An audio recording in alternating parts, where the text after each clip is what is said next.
네, 안녕하세요 구독자 여러분. 이번에 윤석열 정부가 6일 부동산 대책을 내놨는데요. 생각보다 세지 않아서 불만이신 분들이 많습니다. 그래도 이 기회가 있을 것 같아요. 우리가 얻을 수 있는 기회가 뭐가 있는지 저 세미남이시죠? 양경서 세무사님 모시고 그 기회에 대해서 한번 알아보도록 하겠습니다. 네, 이번 정책 변화로 해서 세금이 좀 줄어들지 그게 제일 궁금해하실 것 같아요. 어떨까요? 줄어들 수밖에 없고요. 줄어들지 않으면 그게 대책인가요? 그렇죠. 네네.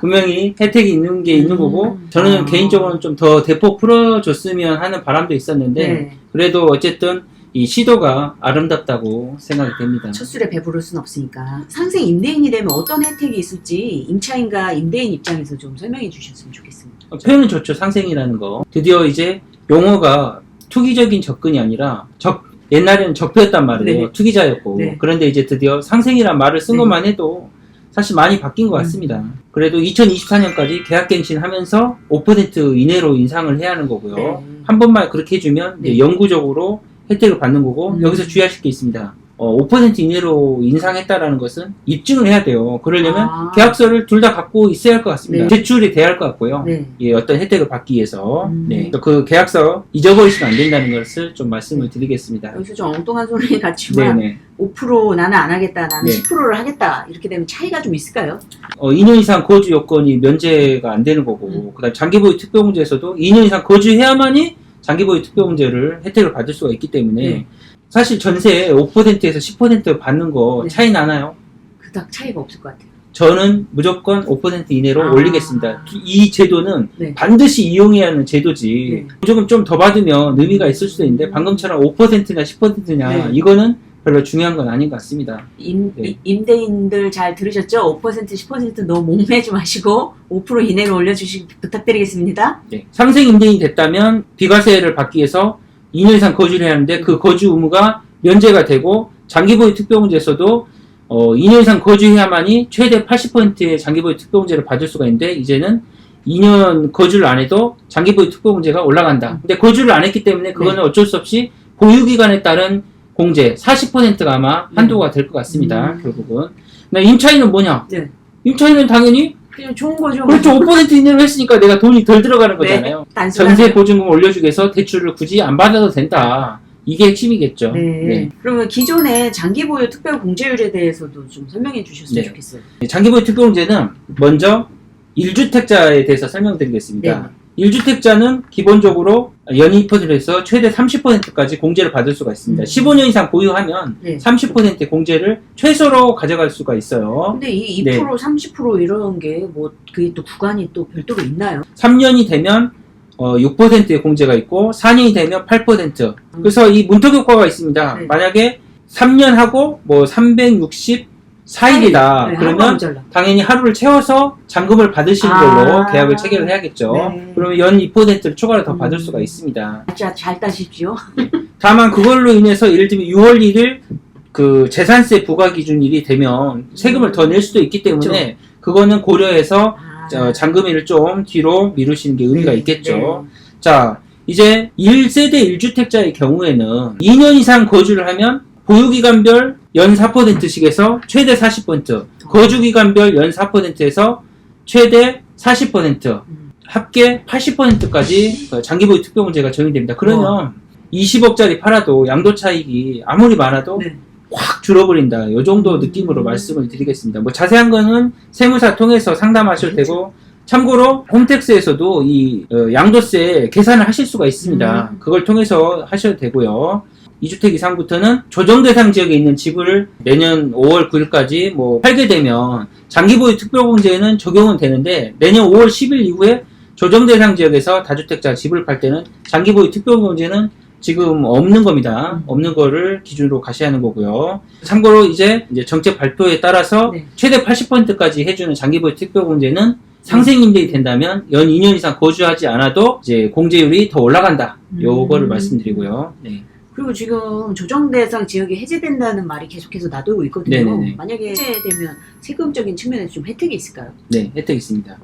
조정 대상 지역은 참 애증의 지역인 것 같습니다. 이제 이 조정 대상 지역은 빨리 없어졌으면 좋겠고요.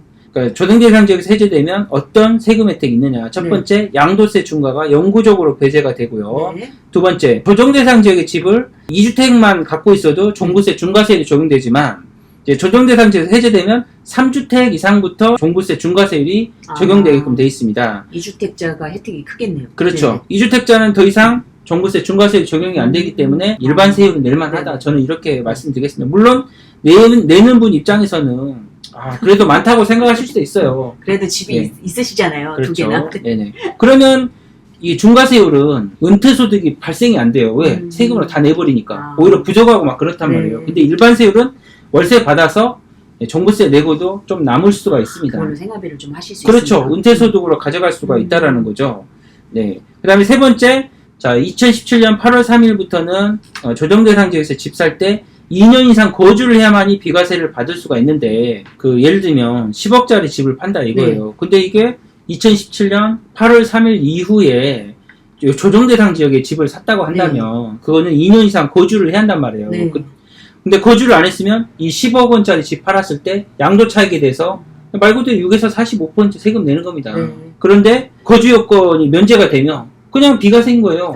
12억까지 비과세입니다. 12억까지. 아예 세금이 없습니다. 오. 아예 세금이 없는 것과 결국은 세금을 내는 것은 차이가 완전히 그렇죠. 극명하게 다른 거잖아요. 네. 거주 요건을 면제해 준 것만 해도 혜택이 크다고 보시면 되겠습니다. 그래서 그 거주 요건이 폐지가 되고요. 네. 네 번째, 일시적 2주택 양도세. 9주택 있는 상태에서 1년 이상이 지난 다음에 새로운 집을 사면 기존에는 2년 내에 팔아야 했었는데 네. 그게 3년으로 연장이 되는 거고요. 그 다음에 취득세도 마찬가지입니다. 이게 다섯 번째죠. 일시적 2주택 네. 취득세도 2년에서 3년으로 유예기간이 연장된다는 것을 말씀드리겠습니다. 또 월세 사시는 분들도 이번에 좀 혜택을 좀 볼 것 같은데요. 근데 연말정산 때 특히 혜택을 많이 준다고 하더라고요. 이게 좀 도움이 될까요? 월세 사는 분들한테? 예, 저는 먼저 이런 얘기를 드리고 싶습니다. 월세 세액공제를 받는다고 하면 집주인이 굉장히 싫어할 거예요. 왜요?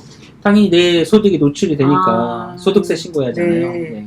월세 세액공제를 받게 되면 임대차 계약서를 다 제출한단 말이에요. 그래서 집주인 입장에선 소득이 노출되는 그런 게 네. 있는데 사실은 근데 이런 것도 있습니다. 받는 거하고 상관없이 이미 우리가 확정일자를 받게 되면 국세청에 그게 다 수집이 된단 말이에요. 그쵸. 그래서 그 확정일자로 인해서 집주인이 얼마의 월세를 받고 있는지 다 소득이 파악되고 있습니다, 이미. 그래서 내가 월세 세액공제 받는 거에 대해서 죄책감을 느끼실 필요가 없습니다. 어차피 내 보증금을 구제받기 위해서 확정일자를 받잖아요, 동사무소에서. 그러면 이미 그 확정일자 받으면서 다 수집이 된다, 국세청에. 네, 동사무소 네. 여기서 연식이 드러납니다. 주민센터로 받겠습니다. 죄송합니다. 네.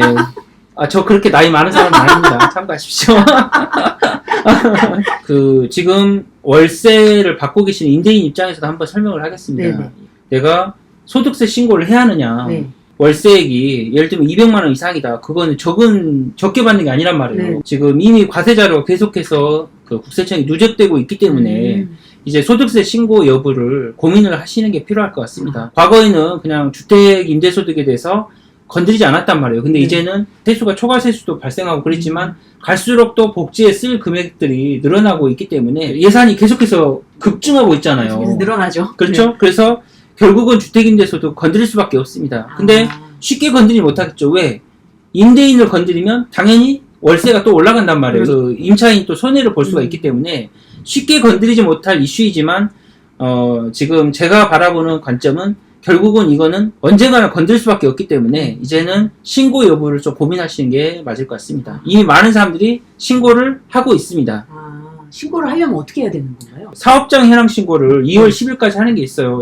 그렇게 신고를 해주면 네. 아예 소득세 신고 안내문이 또 나오는 경우도 있습니다. 사업장 현황 신고는 국세청에다가 하면 되는 거죠? 네, 맞습니다. 직접 하실 수도 있고 금액이 크면 세무사 통해서 좀 하시는 것을 추천드립니다. 혹시 궁금한 사항 있으시면 아래 댓글로 남겨주시면 친절한 답변 드리겠습니다. 감사합니다. 감사합니다. 네, 선생님. 감사합니다. 네.